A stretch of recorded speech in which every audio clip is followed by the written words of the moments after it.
کیا سنت نماز چھوڑنے سے گناہ ہوگا؟ فرض نمازوں میں جو سنت مؤکدہ ہیں کیا انہیں چھوڑنے سے آدمی گناہ گار ہوتا ہے یا نہیں؟ حسان احمد حیدر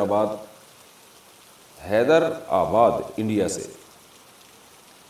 جناب حسان صاحب، سنت مؤکدہ جو ہے نا، جو فجر سے پہلے کی 2 سنتیں ہیں، ظہر سے پہلے کی 4، ظہر کے بعد کی 2، پھر مغرب کے بعد کی 2 اور پھر عشاء کے بعد کی 2، یہ سنت مؤکدہ ہیں۔ حدیث میں اس کی بہت ترغیب ہے کہ آپ صلی اللہ علیہ وسلم نے فرمایا جو ان 12 رکعتوں پر پابندی کرے گا تو اللہ تعالیٰ جنت میں اس کے لیے گھر بنائیں گے، اور آپ صلی اللہ علیہ وسلم نے ہمیشہ یہ نمازیں پڑھی ہیں۔ تو وہ سنت جس پر آپ نے بہت تاکید سے عمل کیا ہو اس کو سنت مؤکدہ کہا جاتا ہے، اور اس سنت مؤکدہ کا حکم یہ ہے کہ وہ فرض واجب تو نہیں ہے۔ کبھی کبھار اگر کوئی چھوڑ دے، بلا عذر بھی کبھی کبھار چھوڑ دے تو کوئی حرج نہیں ہے، کسی عذر سے چھوڑ دے تو بھی کوئی حرج نہیں ہے، لیکن بلا عذر اگر آپ اس کو چھوڑیں گے اور عام طور پر چھوڑنے کا معمول اگر بنا لیں گے، بہت سے علماء اس کے قائل ہیں کہ آپ پھر گناہ گار ہوں گے، اور اس پر تو سب کا اجماع ہے کہ ایسا شخص قابل ملامت ہے اور قیامت کے دن آپ صلی اللہ علیہ وسلم کی شفاعت سے محروم ہو سکتا ہے، اس کا امکان موجود ہے۔ تو یہ ایسا شخص قابل ملامت ہے، اس کو ملامت کی جائے گی، اس کو برا بھلا کہا جائے گا کہ بھئی کیا کر رہے ہو تم۔ اس کی مثال ایسے بہت سے لوگ آج کل نئے فتنے آ رہے ہیں نا، کہتے ہیں سنت مؤکدہ کیا ہوتا ہے، حدیث میں تو کہیں بھی نہیں ہے۔ اس کی مثال ایسے جیسے فجر کی 2 رکعتوں میں دونوں رکعتوں کو لمبا کرنا چاہیے، یعنی سنت ہے کہ آپ فجر کی 2 رکعتوں کو امام کو چاہیے کہ وہ باقی نمازوں کی نسبت لمبی قرات کرے اس میں، جیسے کہ امی عائشہ رضی اللہ تعالیٰ عنہ فرماتی ہیں کہ فجر کی 2 رکعتوں کو 2 اس لیے رکھا گیا کہ ان میں قرات زیادہ ہے۔ اب کوئی بھی اس کا قائل نہیں ہے کہ اس میں قرات زیادہ پڑھنا واجب ہے، سب مانتے ہیں کہ سنت ہے، اور لیکن ہے سنت مؤکدہ۔ اب جو لوگ سنتوں کو نہیں مانتے ہیں نا، کہتے ہیں سنت مؤکدہ کوئی ضروری نہیں ہے، پڑھ لو مرضی نہیں پڑھو، آج کل ایسے فتنے پیدا ہو رہے ہیں، تو ان کو آپ یہ ایک الزامی جواب کے طور پہ یہ کہا کریں کہ اگر کوئی امام فجر کی نماز میں 1 رکعت میں انا اعطیناک الکوثر پڑھتا ہے، دوسری میں قل واللہ احد پڑھتا ہے اور رکوع کر کے سلام پھیر کے نماز ختم، روزانہ وہ یہی کر رہا ہے، تو کیا آپ اس امام کے اس عمل کو صحیح قرار دیں گے؟ آپ یہ کہیں گے کہ امام صاحب آپ بہت اچھا کر رہے ہیں، فجر کی نماز میں پہلی رکعت میں انا اعطیناک پڑھتے ہیں، دوسری میں قل اللہ پڑھ کے 2-3 منٹ کے اندر فجر کی نماز ختم، تو یقیناً کوئی بھی نہیں کرنے دے گا امام کو۔ کبھی کوئی سفر میں جانا ہے، کہیں جلدی ہے یا سفر میں ہے تو ٹھیک ہے، لیکن عام نارمل روٹین میں آپ امام کو ایسا نہیں کرنے دیں گے۔ کیوں؟ اگر آپ امام کو ملامت کر رہے ہیں کہ بھائی فجر کو پراپر طریقے سے پڑھاؤ، طوال مفصل پڑھو، اس میں جو طویل صورتیں ہیں جن کی وہ والی صورتیں آپ اس میں تلاوت کریں، یا تلاوت کی مقدار اس میں بڑھائیں۔ یہ کیا ہے کہ آپ انا اعطیناک الکوثر پڑھ کے اور دوسری میں قل واللہ پڑھ کے رکوع کر لیتے ہیں۔ اگر آپ امام کو ملامت کریں اور دلیل میں یہ کہے کہ سنت مؤکدہ کچھ نہیں ہوتا، تم کہیں سے دکھا دو کہ فجر میں لمبی قرات کرنا فرض واجب ہے تو میں کروں گا، جب فرض واجب نہیں ہے تو میں نہیں کروں گا، تو آپ کہیں گے بھائی فرض واجب تو نہیں ہے، اس لیے کہ فرض واجب ہوتا تو نماز ہی نہ ہوتی، یا سجدہ سہو واجب ہو جاتا، تو نماز تو ہو رہی ہے آپ کی، لیکن جو پراپر طریقہ ہے نبی صلی اللہ علیہ وسلم کا نماز پڑھنے کا فجر کی، وہ یہ نہیں ہے۔ جو پراپر طریقہ آپ نے بتایا ہے اور صحابہ تابعین اس پر عمل کرتے آئے ہیں وہ یہ ہے کہ فجر میں لمبی قرات ہوگی۔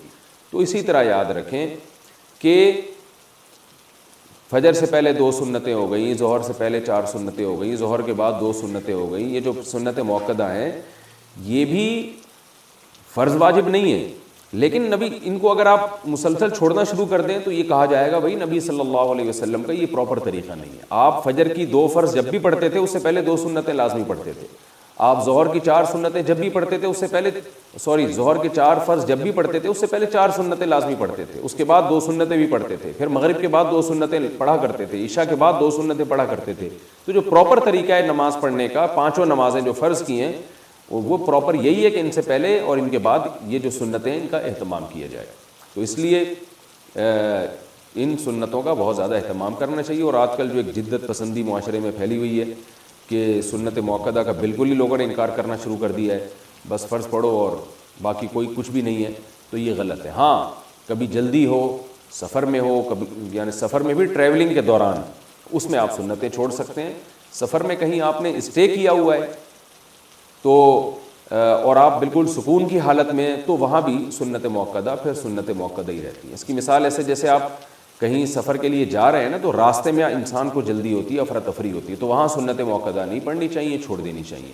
لیکن کہیں آپ پہنچ گئے، آپ نے کا اسٹے ہے وہاں، آرام سے آپ نے 1 ہفتہ گزارنا ہے، تو آپ سکون کی حالت میں تو پھر سنت موقدہ وہاں پر سنت موقدہ ہی بن جاتی ہیں، کیونکہ سنت موقدہ کا تعلق اس سے ہے کہ حرج ہو رہا ہے کہ نہیں ہو رہا پڑھنے میں. تو جہاں حقیقت میں حرج ہوگا وہاں سنت موقدہ چھوڑی جا سکتی ہیں، جہاں نہیں ہے تو وہاں نہیں چھوڑی جا سکتی.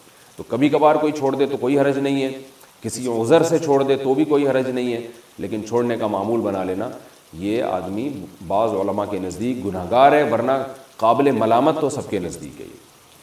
روزانہ کتنے نوافل پڑھنے چاہیے؟ حدیث میں آتا ہے کہ کثرت سے نفل نماز پڑھو، تو روزانہ کتنے نفل پڑھیں جو کثرت میں شمار ہوں گے؟ کیا اس کی کوئی مقدار طے ہے یا نہیں؟ کاشف علی، اتر پردیش. بھائی نوافل، نفل اضافے کو کہتے ہیں. تو نوافل کا مطلب ہی جو گریوی ہے آپ کی طرف سے، کوئی اللہ کی طرف سے پابندی نہیں ہے، تو وہ جتنے زیادہ پڑھیں اچھا ہے. اپنے فرائض واجبات پورے کرنے کے بعد، حقوق العباد پورے کرنے کے بعد جتنا ٹائم ملے نوافل پڑھیں. رسول اللہ صلی اللہ علیہ وسلم نے ارشاد فرمایا کہ اللہ تعالیٰ کا قرب جتنا فرائض و واجبات یعنی جو ضروری اللہ کے حکام ہیں ان کے ذریعے حاصل ہوتا ہے، اتنا کسی اور چیز کے ذریعے نہیں. لیکن انسان جو ہے نوافل عبادت کر کر کے اللہ کے اتنے قریب پہنچ جاتا ہے کہ نبی صلی اللہ علیہ وسلم نے فرمایا کہ اللہ تعالیٰ اس کی آنکھ بن جاتے ہیں جس سے وہ دیکھتا ہے، اس کے ہاتھ بن جاتے ہیں جس سے وہ پکڑتا ہے. تو یعنی علماء اس حدیث کا مطلب یہ بیان کرتے ہیں اس کا کوئی عضو بھی اللہ کی مرضی کے بغیر استعمال نہیں ہوتا. تو نوافل کی کثرت انسان کو اللہ کے بہت قریب کر دیتی ہے. بلکہ ہمارے حضرت فرمایا کرتے تھے کہ اصل تو بندہ اور اللہ کا تعلق بنتا ہی نوافل سے. فرائض واجبات تو ایسی چیز ہے جو کرنی ہے، وہ تو ڈیوٹی ہے، وہ تو آپ کی ذمہ داری ہے. آپ کا اللہ سے تعلق کتنا وہ تو نوافل سے پتہ چلے گا کہ آپ خود سے اللہ کی کتنی عبادت کرتے ہیں. نفلی صدقات ہو گئے اور نفلی عبادت ہو گئی، نفلی روزے ہو گئے، تو یہ تو جب پتہ چلے گا کہ جو آپ اضافی کتنا کرتے ہیں اللہ کے لیے، اس سے آپ کے اللہ کے تعلق کا پتہ چلتا ہے. اس لیے اللہ نے اہل ایمان کی جو صفات بیان کی، اہل جنت کی، اس میں نوافل کی کثرت کو اللہ نے بیان کی ہے کہ صبح و شام اللہ کا ذکر کرتے ہیں، تہجد پڑھتے ہیں. تو اس لیے نوافل جتنے چاہیں پڑھیں اچھا ہے. ہاں اس سے جو آپ کی جو ذمہ داریاں ہیں، حقوق العباد، وہ ضائع نہیں ہونے چاہیے. ایسا نہ ہو کہ اتنی زیادہ کہ پڑھنا شروع کر دیں یا اتنی نفل عبادت میں مشغول ہو جائیں کہ والدین کے بنیادی حقوق یا بیوی بچوں کی بیسک حقوق ضائع ہونا شروع ہو جائیں. یہ پھر غلط ہو جائے گا. باقی جتنے چاہیں پڑھیں، اور کچھ نوافل ایسے ہیں جن کی احادیث میں ترغیب ہے، جیسے صدقات و خیرات میں تو جتنے چاہیں کریں. اور روزے میں حدیث میں آتا ہے کہ ایام 20 کے روزے آپ صلی اللہ علیہ وسلم نے اس کی ترغیب دی ہے. یعنی چاند کی جو 3 تاریخیں ہیں، 13، 14 اور 15، ان تاریخوں کے روزے اور پیر اور جمعرات کا روزہ. اس کے علاوہ بھی کبھی موڈ ہوا تو آپ روزہ رکھ لیں، کوئی پیر جمعرات کی قید نہیں ہے. ویسے ہی انسان کا بعض دفعہ منگل کو روزہ رکھنے کا موڈ ہوتا ہے تو منگل کو رکھ لیں. تو جتنے چاہے نفل روزے. اور نفل نماز میں جو سب سے افضل نماز ہے وہ تہجد کی ہے. تو آپ اگر اپنے نوافل میں کچھ اضافہ کرنا چاہتے ہیں تو تہجد کی نماز پڑھیں آپ سب سے پہلے. اور اس کے علاوہ پھر اشراق کی نماز ہے، چاش کی نماز. بعض علماء کہتے ہیں اشراق اور چاش ایک ہی نماز ہے، اور جمہور علماء کہتے ہیں الگ الگ نماز ہے. تو مجھے جو ہے نا پوری دلائل سے تحقیق نہیں ہے، میں دونوں علماء کے اقوال میں جانتا ہوں تو میں دونوں کے قول نقل کر دیتا ہوں. بہرحال چاش تو اشراق کو الگ الگ پڑھ لیں تو ڈبل ہو جائے گی، اس میں کیا جا رہا ہے. جو اشراق کا وقت ہے جمہور کے قول کے مطابق وہ سورج جب ایک نیزہ بلند ہو جاتا ہے پھر شروع ہوتا ہے. اور چاش کا وقت جو شروع ہوتا ہے وہ جب سورج بالکل درمیان میں پہنچتا ہے 45 کے زاویے پر، اس کے بعد آپ زوال سے پہلے، یعنی چاش کی نماز زوال سے پہلے تک رہتی ہے. اس کے علاوہ جو ہے اوابین کی نماز ہے. چاش ہی کی نماز کو حدیث میں اوابین کی نماز کہا گیا ہے. تو یہ گریویاں ہیں، جتنی چاہیں لگائیں اتنا اچھا ہے. البتہ سنت موقدہ پڑھنا بہرحال ضروری ہے جو 12 رکعتیں ہم پڑھتے ہیں.